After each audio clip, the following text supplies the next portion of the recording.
Welcome to the Big Heart Business Show. My name is Carrie Shepard, business strategist, philanthropist, and believer. I'm on a mission to help entrepreneurs be more, do more, and give more beyond their business, and to do it with more heart and less hustle. Each week on the show, I'll be here with a message or interview from a powerhouse entrepreneur that has built their business by giving back.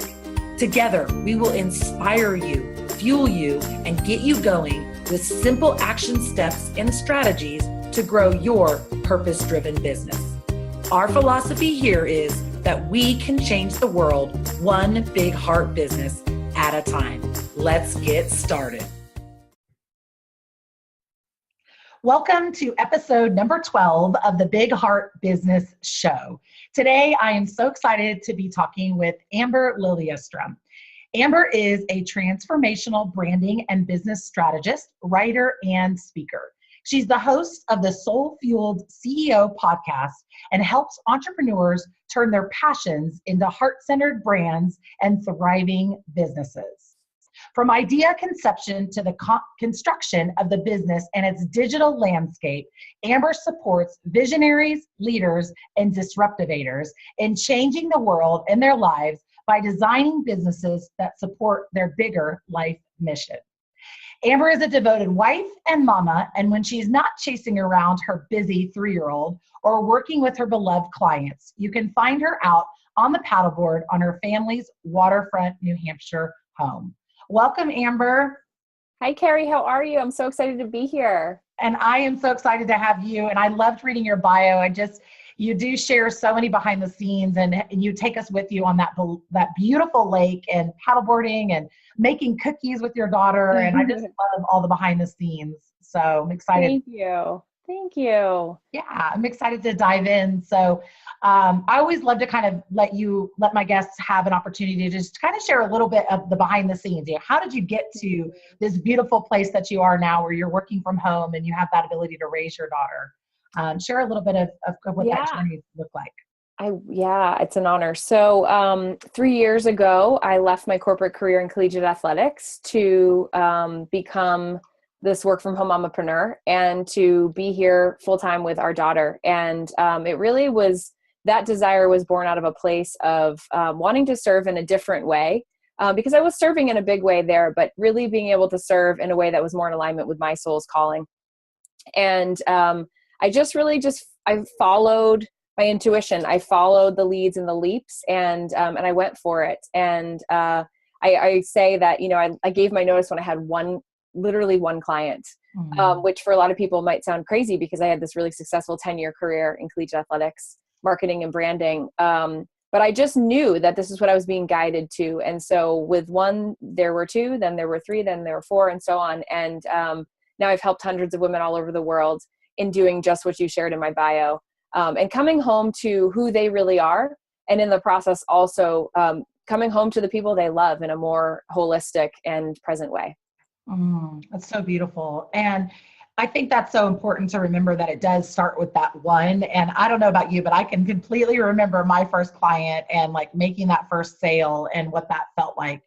Can you talk a little bit about what that transition looked like from leaving such a, important and established job to really coming home? And obviously during that time, you also had a brand new baby. And, obviously your husband, I know, was very supportive of that. But I think when a lot of entrepreneurs are starting out, they may not have that support. And maybe you could give a little advice or tips on mothering and starting a new business. Yeah. Well, one of my most favorite quotes is "Be where your feet are." And I think that's been sort of like this mantra and meditative phrase that I've repeated to myself a lot along this journey. And it's just this reminder that, I just have to be where I am, and I have to allow myself to learn at my own rate and my own pace. And for that means as a mama entrepreneur that I'm not going to be able to grow as quickly as some of my peers are because I have a little person that I'm taking care of. And so I created a schedule that really supported my life.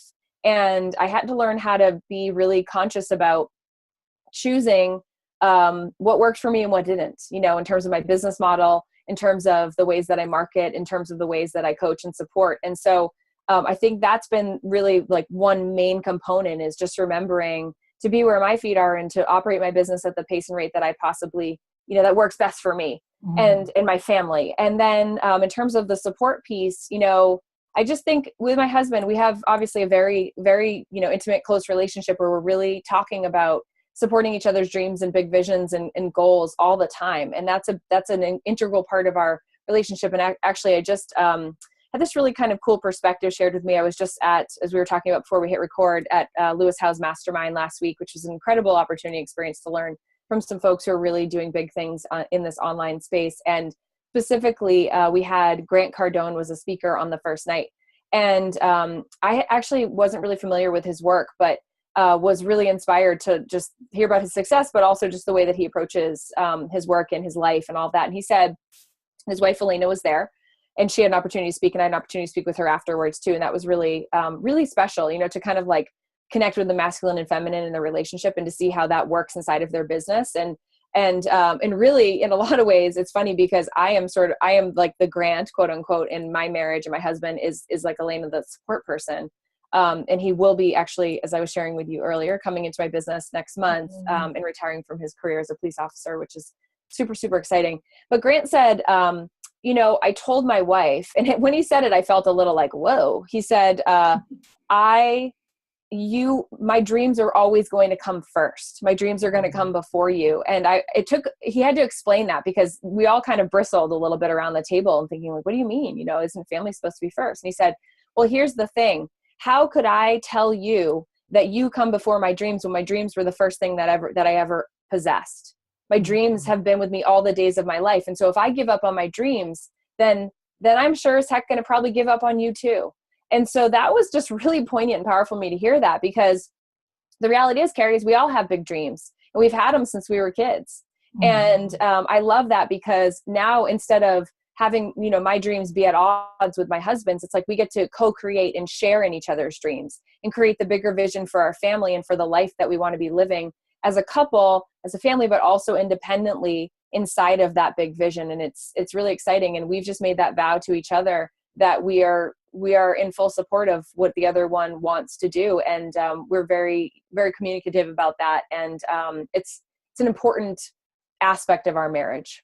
Yeah, that's so important. And I think, maybe you can talk a little bit about this, because I know this is some of the work that you do with your clients as well, is that I see so many women not be clear about what their vision or even what their purpose is, that they feel that they're missing something and they want to create this movement and they really want to make a big impact, but they're like, I don't know what that looks like. And they have a hard time even, I found with a lot of the entrepreneurs that I talk to is like, they can't even express to me what that vision looks like. So what would you say to somebody like that? Or what are some things that you've been able to do to unfold and really get clarity around your vision and your purpose? I think that it really comes from the place of following your curiosity and allowing yourself to explore the deeper meaning and implications of what that curiosity is leading you towards. And then there's this other layer that happens, because you might say, well, I really love to write, and I wonder what it would feel like to maybe write a book. But what immediately happens is this wall comes up where suddenly you feel separate from your desires and your dreams because you don't think you're worthy of them. And that's what I see also with my clients a lot. It's that they water down or they dilute their dream when I'm asking them, tell me, I want to know, I want to hear I want to hear the Oprah vision. I want to hear the Beyonce level vision. Tell me that. It should feel a little bit embarrassing to say this to a stranger right now. But it's, but the good news is it's less embarrassing to say to me than it is to the people that you love in most cases, right? Because you've created these pathways and these grooves and these programming around, what it is you're expected to do. But I think that when you can get honest with yourself first, then you can start sharing that with others, and you can get other people to get on board with your dream and to support you in it. And I say as a coach, when I have a client coming in, the only thing I see in her is her light. All I see is her brilliance. All I see is the possibility of her dream coming forth. I don't see all the fear and all that. Like that's hers. I have my own version of that. I don't need to get mixed up in hers. Right. And so my job is to just hold the vision for that and support her in it. So I'd say, get help on the journey with it. have the courage to ask for what it is you really want. And also remember that nobody's holding you back from it except for yourself, truly. Now, in some cases, maybe there is a partner or a parent or someone or a boss that says like, you can't do it. But the reality of that is you're choosing, to engage in that belief system, or in perhaps even in that relationship, or in that job or whatever. And there are ways to start making subtle shifts and changes to that, not having to edit your dream. Because remember, just as Grant said, it's like the thing that's been with you the longest. So who are you to deny what you've been called to? Mm. Yeah, that's so true. And I know one of the kind of philosophies that you live by and talk about is that you have to be the person that gives yourself permission to want what you want. And then that's really where things start to transform. What are some small steps that people can take to start giving themselves that permission? What would that look like maybe on a daily or Yeah, smaller version? good question. Well, I think for people who struggle with that, they are probably living by a big old set of rules.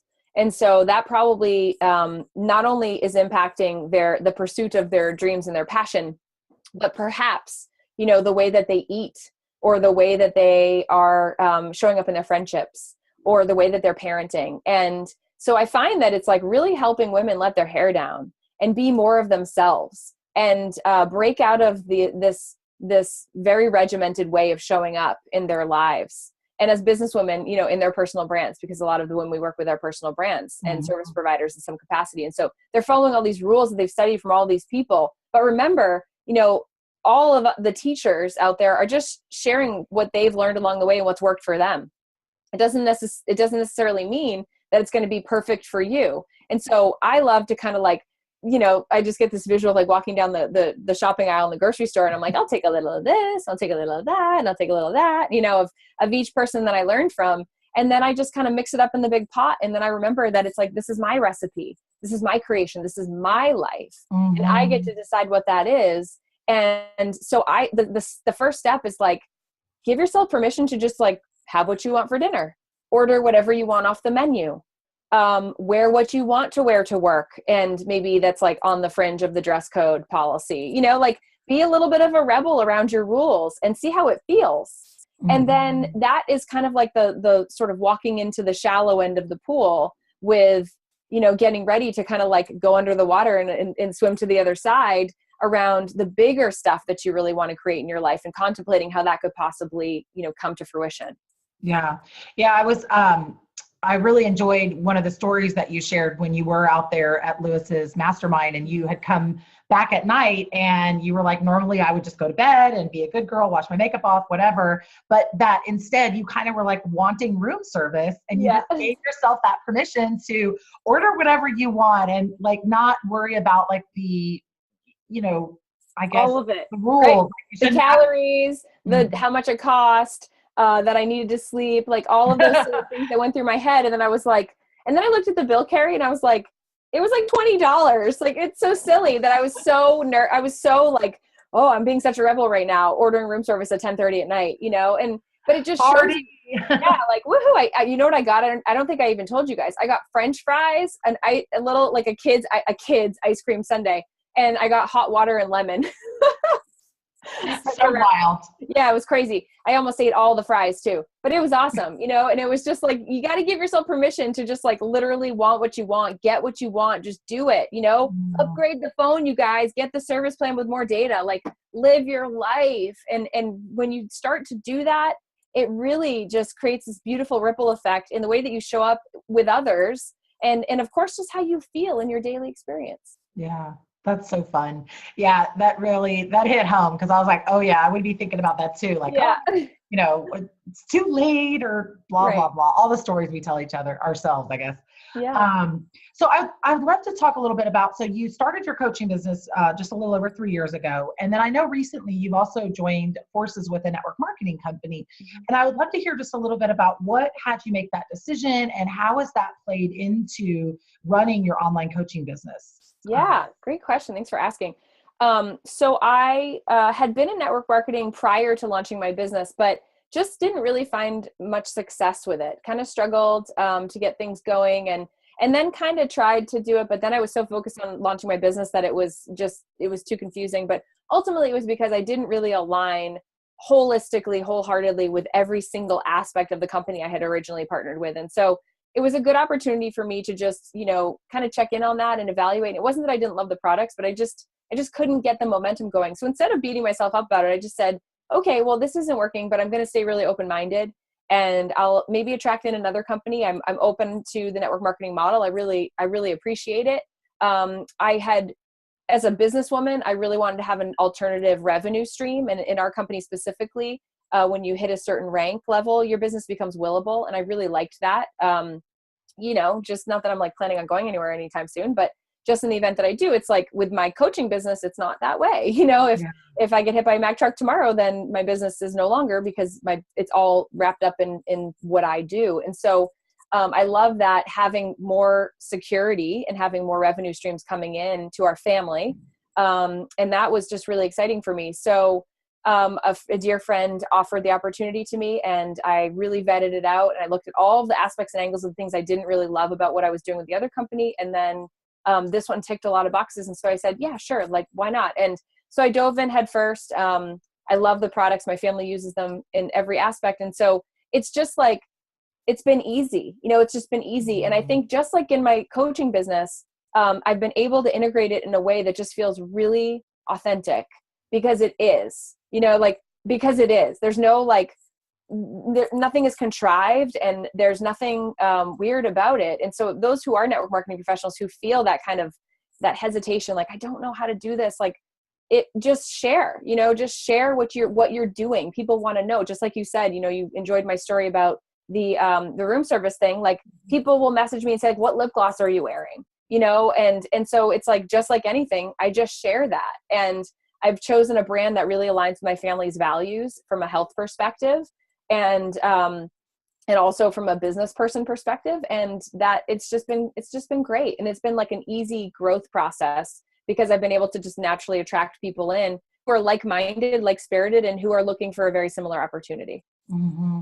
I like that a lot. I like the way that you're kind of sharing and about the purpose of it, right? It's not just like, oh, I just joined this because I like the products, or I just joined it because I wanted more income, but to really have that bigger purpose and mission behind it in all aspects, I think is really important. And so I appreciate you sharing that, because I think a lot of people do struggle in network marketing because it is so difficult, and they feel like they're pushing and, kind of hustling, if you will. But when you can just integrate it into your life and what you're already doing, it's kind of a no-brainer. And I think that, a lot of trainings and things from these companies can be positioned in that way. Like, you have to do this. And there are, again, a lot of rules. And so I know for me, if I'm not having fun in my work, no matter what that is, whether that's in my network marketing business or in my coaching business, or in my marriage or as a mom, like that, I have to be having fun. I have to feel authentically aligned with what I'm putting out there. It doesn't mean like every minute of every day when I'm writing, like putting together a sales funnel or something that I'm like, this is the best thing ever. But it's like,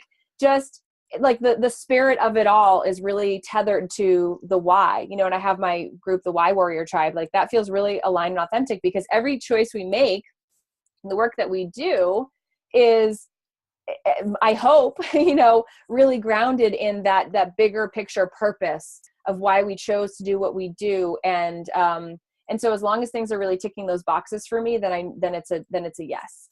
That's awesome. And what would you say that your purpose is? My purpose is to help others, help women come home to who they really are, and to create a life and a business that fully supports that, who they really are. And the reason I can speak to that and I can teach that is because I lived a lot of my life not being who I really was, feeling like it wasn't safe to be who I really was.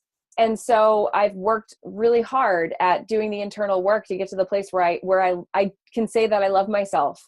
It's taken a long time to get to that place, and be able to say that wholeheartedly, and to not only just say the words out of my mouth, but to like really feel that in my body. And as a result, my body has changed. Like it's like I love the book E Squared by Pam Grout. Is that her last name? And how she did one of the experiments is like, you plant these little bean sprouts and then you like love them, and then you watch them grow. And then the other ones that they don't, like, and it like law of attraction, and energy and all of that. And And so it's like our bodies are no different. Like we're living cells, we're living beings, we're collections, we're life. And so when we love ourselves, we appreciate ourselves, we soothe ourselves, and we make choices that support us being the best versions of ourselves, like creating businesses that allow us to be ourselves, right? And we're in the relationships where we're seen and held and supported.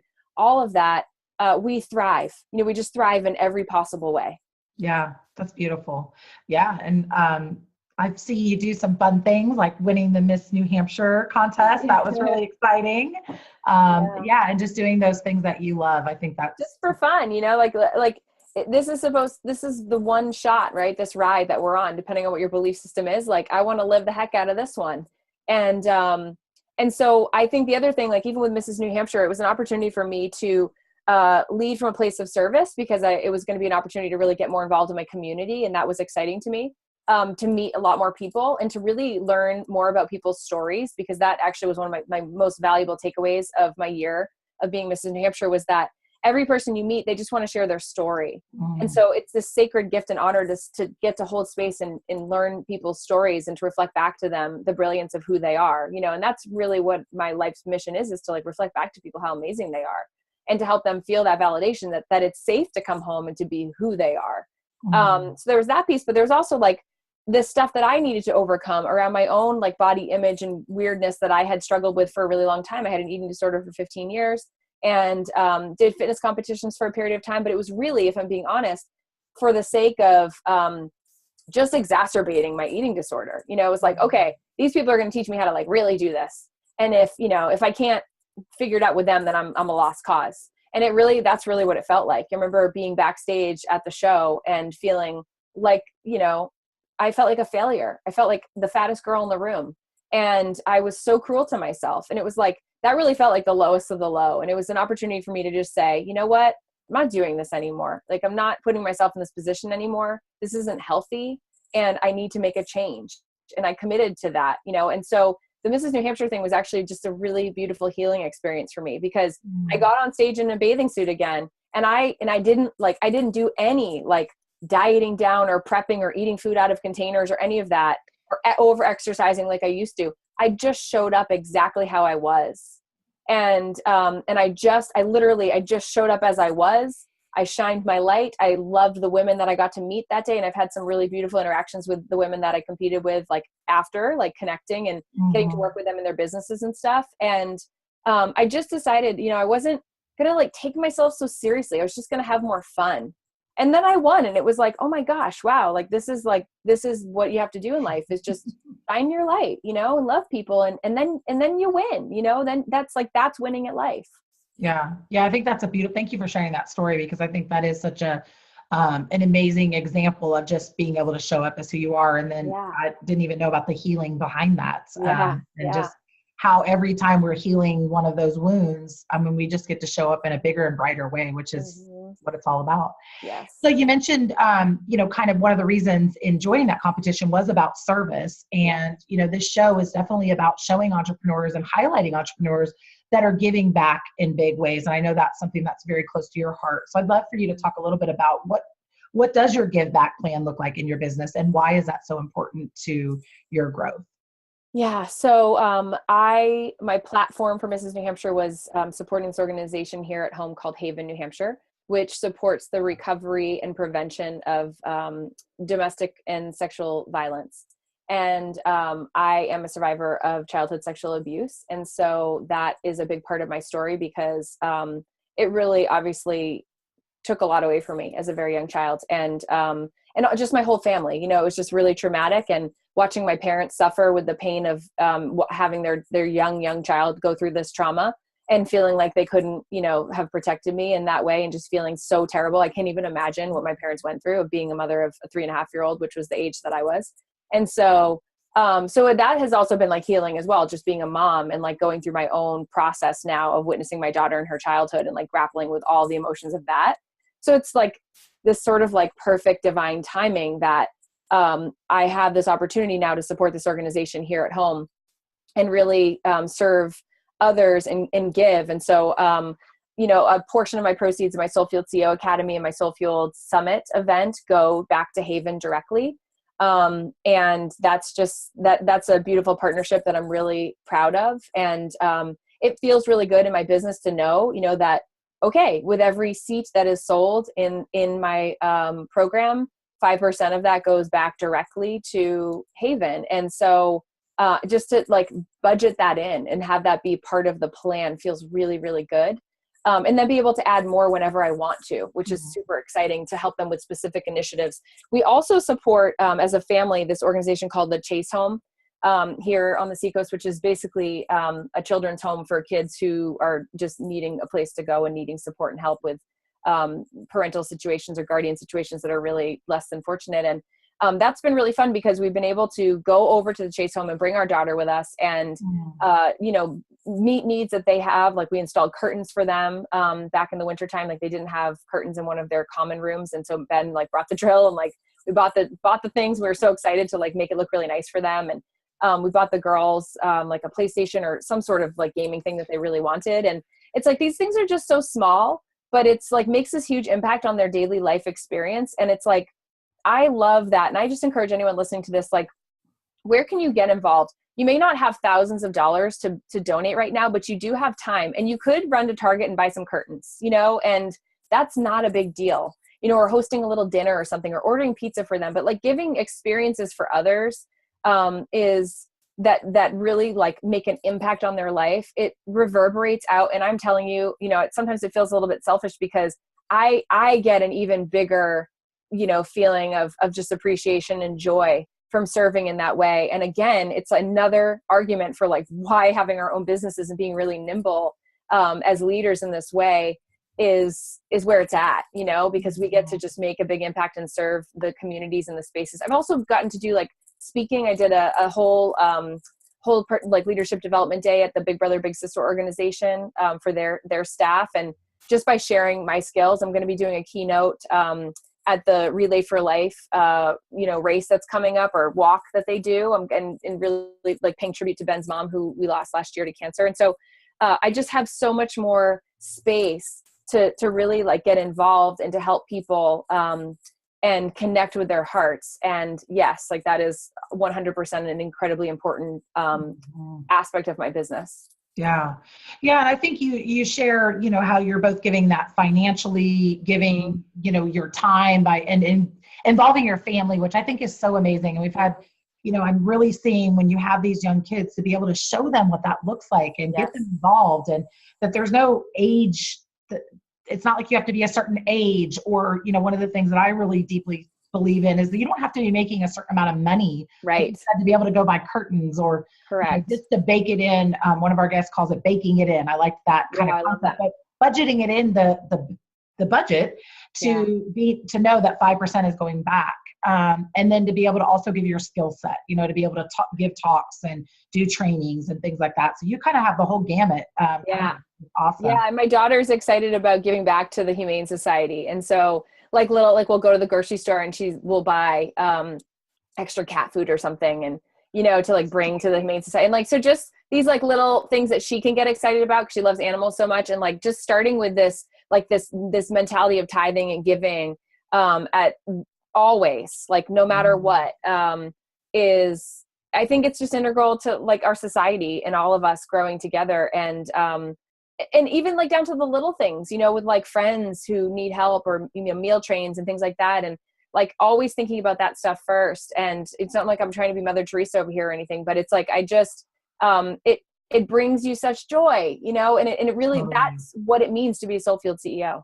Yeah, totally. I say that so often too. It's like, I feel guilty because I feel like selfish, it's like, I feel so much better after I give or serve. And I'm like, oh, I don't know. I mean, I think it is good because like you said, even what we've talked about earlier in the episode is that when we feel good and we're doing things that, light us up and we're having fun, it's going to have that ripple effect in every other part of our life. Yeah, so, absolutely. So when somebody is thinking about, and this is what I hear quite often as well, is that people don't know where to, what organization to partner with. They don't know where to find something. And I think like you shared with your connection to the organization, I think that's really sweet and really nice. But what would you say to somebody who's looking, they want to give, they want to get involved? What would be some tips on finding an organization that they can partner with? Great question. I think, again, like go in and ask yourself, like, where do I feel called? Like where do I feel called to give in a way? Like, what am I connected to? And I think just like getting quiet with yourself and asking that question, is it to kids, or is it to, a particular like disease or disorder or something where there's, someone impacted in your family, or is it animals, or is it like water? Like there's just endless places, with need. And so I think just get curious about it and do some research and find out what really connects. And then, post on Facebook and ask, like ask in your circles and your communities. And then I think just pick up the phone. I called Haven like out of the blue, and they were like, okay, like, yeah, great. And I was like this little like hidden gem that came, because now I'm just like, supporting them. And, I said to them, like, I'll be like your poster child. Like, it's important to me to support. This is an organization that my family didn't have access to. We didn't have that kind of support when we went through this. And so, and I know that's the case for so many. And so it's like, this is important. And I want to, by me talking about it and me bringing it forth, will help others who really need them. So I think just get, again, like get curious and get led, and just pick up the phone and have some conversations. You're not signing, your name on the dotted line by being curious and asking for more information.